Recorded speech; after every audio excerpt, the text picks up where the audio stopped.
সাহাবী বলা হয় যিনি ঈমান অবস্থায়, ঈমানদার অবস্থায় কপালের চোখে আমার নবীজিকে দেখেছেন এবং ঈমান নিয়ে উনি কবরে গেছেন, দুনিয়া থেকে বিদায় নিয়েছেন, ওনাদেরকে সাহাবী বলা হয়। তো এখন সাহাবায়ে কেরাম এনাদের মর্যাদা কেমন? আমার নবীজি বলেছেন, আসহাবি কান্নুজুম বিআইয়িহিম ইকতিদাইতুম ইহতিদাইতুম। আমার সাহাবীরা হচ্ছে আকাশের নক্ষত্রের মতো। তুমি কোন সাহাবীকে যদি অনুসরণ করো তাহলে আমি গ্যারান্টি দিচ্ছি উম্মত তোমরা হেদায়েত পেয়ে যাবে। তাহলে সাহাবায়ে কেরামকে মানার দরকার আছে না নাই? যারা সাহাবীকে মানবে না তারা কি ঈমানদার থাকতে পারবে? আমাদের দেশে দেখবেন কিছু ভাই আছে সিদ্দিক আকবরকে গালি দেয়, হযরত ওমর ইবনুল খাত্তাব, ফারুক আযম রাদিয়াল্লাহু তাআলা আনহুকে গালি দেয়। এনাদেরকে আমরা মুসলমান বলি না। কথা বলেন?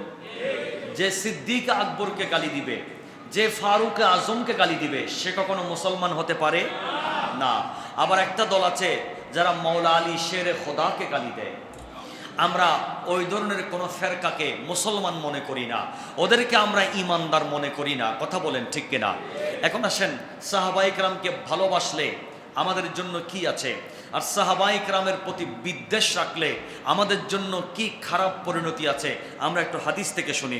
আমার বাবারা ভাইয়ারা, আল্লাহর পেয়ারা নবী নবুয়তের নূরানী কণ্ঠে এলান করেন, আন ইবনে আব্বাস রাদিয়াল্লাহু তাআলা আনহুমা قال قال رسول الله صلى الله تعالى عليه وسلم من أحب أصحابي وأزواجي وأهل بيتي ولم يطعن في أحد منهم وخرج من الدنيا على محبتهم كان معي في درجتي يوم القيامة أو كما قال عليه الصلاة والسلام। একটু মহব্বতের আওয়াজে বলি সুবহানাল্লাহ। আল্লাহর প্যার নবী বলেন, ও আমার উম্মত, পৃথিবীর জমিনে যারা আমি নবীর সাহাবায়ে কেরামকে মহব্বত করে, সুবহানাল্লাহ, যারা আমি নবীর সাহাবীকে মহব্বত করে, যারা আমি নবীর স্ত্রীকে মহব্বত করে, যারা আমি নবীর আহলে বায়েত, আমি নবীর পরিবারকে যারা মহব্বত করে, এবং তারা এই ভালোবাসা নিয়ে যদি কবরে যেতে পারে, কোনো দিন যদি আমার কোনো সাহাবীর ব্যাপারে, আমার কোনো স্ত্রীর ব্যাপারে, আমার কোনো পরিবারের সদস্যের ব্যাপারে যদি কোনো ধরনের খারাপ মন্তব্য না করে, গালিগালাজ না করে, অশ্লীল কথা না বলে, এই মোহাব্বত ভালোবাসা অন্তর নিয়ে যদি ইন্তেকাল করতে পারে, আমি নবী তাদের জন্য গ্যারান্টি দিয়ে দিলাম, কিয়ামতের ময়দানে তারা অন্য কারো সাথে নয়, তারা আমি নবী মুস্তাফার সাথেই থাকবে। এখন বলেন, আমরা নবীজির সাথে কিয়ামতের ময়দানে থাকতে চাই কি চাই না?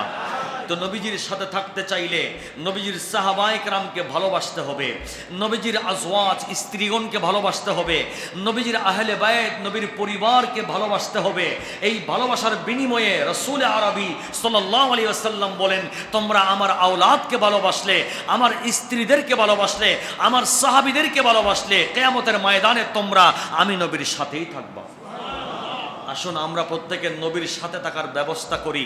আজকে থেকে নবীর পরিবার, নবীর স্ত্রী, নবীর সাহাবী, ইনাদের ব্যাপারে সর্বোচ্চ মহব্বত, সর্বোচ্চ ভালোবাসা আমাদের অন্তরে আমরা ধারণ করব। কথা বলেন ঠিক কিনা? আল্লাহ পাক রব্বুল আলামিন যেন তৌফিক দান করেন।